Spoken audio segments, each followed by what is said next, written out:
With lots of questions about whether this is the way of things for the next month. We discuss some of this with one of the coalition's leading No campaigners, Shadow Minister for Child Protection and the Prevention of Family Violence, Senator Karen Little. She joined us a short time ago. Karen Little, always good to have you back with us on the program. Welcome again. Your leader, Peter Dutton, told the party room today on The Voice, whatever the outcome, the nation will be bruised. He's looking forward, obviously, to the 15th of October, I guess. How so? Well, I think that's true. I think this has been brutal for many people. Some of those people are the most vulnerable in our communities. And I think going to a referendum, not just with this divisive proposition, but also to do it in the way that it's occurred, without a constitutional convention, without things like real conversations with people in remote areas, because that's where I hear most people saying, we don't know what you're talking about. We hear people in the city still don't know what you're talking about. I think it's unfortunate that he made the decision to go to referendum when he did. Yeah, we can explore both possibilities with you, that no succeeds or that yes succeeds. Just on the likelihood of yes succeeding, would you recognise, if you're on the losing side of this argument, a responsibility to accept that and then to swing in behind The Voice as proposed? Well, I'm disappointed that we're even talking about a winning and losing side, and it looks like, if you look at the polls, it's going to be close anyway. It's nothing like the 1967 referendum, and that's disappointing for such an important question about recognising Aboriginal and Torres Strait Islander peoples in the Constitution. And that's really unfortunate. I think what it has done, though, is put everyone in that supply chain of delivering services to the most vulnerable people on notice. We have to do better. Would you support, though, whatever Voice legislation? I know it's sight unseen at the moment, but whatever the government came back with in the event that yes succeeds, kind of accept the will of the voters under that scenario and pass it? Well, I'm not just going to pass anything that I don't believe is actually going to lead to changes. We don't even know from this proposition what the detail is. We have a set of principles which don't really tell you very much. We even have, even this week after the starting gun through the writs being issued, Noel Pearson saying, well, just hang on people, wait for the detail.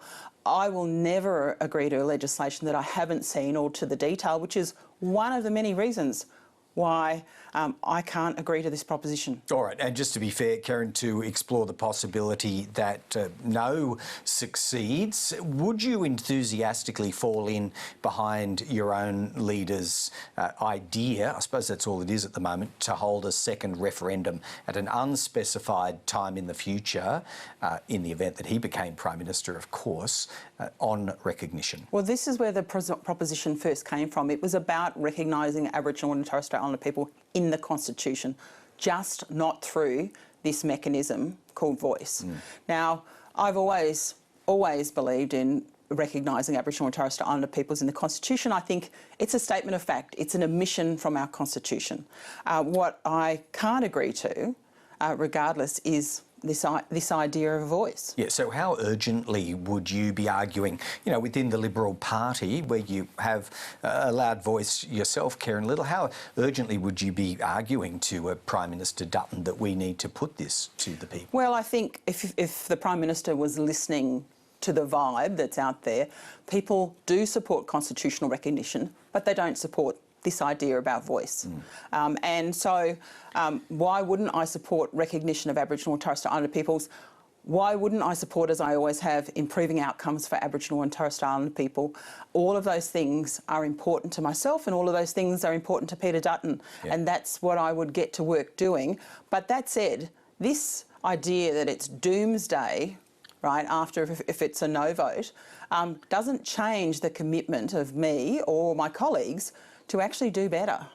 All right, well, look, that's something we'll explore, I guess, beyond the 14th of October. Going to some events today, though, Karen Little, training guidance for Advance on behalf of No Campaigners Fair Australia has been publicly reported. It has interesting insights into the techniques being used, sometimes, I suppose, advancing arguments in the form of a question, particularly asserting that the abolition of Australia Day could occur upon the creation of The Voice. Do you endorse those sorts of techniques being used by the No campaign? Well, I think we have to be careful when we talk about the No campaign.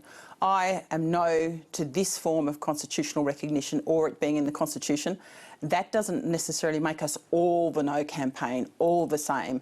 So you're those organisations. No, I'm not just distancing myself. You just can't throw people collectively who don't engage in day-to-day conversations. I've not been involved in drafting up questions, training people, so I'm not removing myself from that conversation. What I'm saying is the No campaign is much bigger than one individual or one organisation. Yeah. And what I can talk about is what I do. And I think the way I've conducted myself is on the record. Unlike what we've seen today and yesterday, the claims that anybody who's taking a position of no, somehow there's a race element to it. Somehow there's lying to Marcia Langton absolutely making remarks. Stupid, lying, racist. I mean, they're not the kinds of things that we should be talking about in the context of this.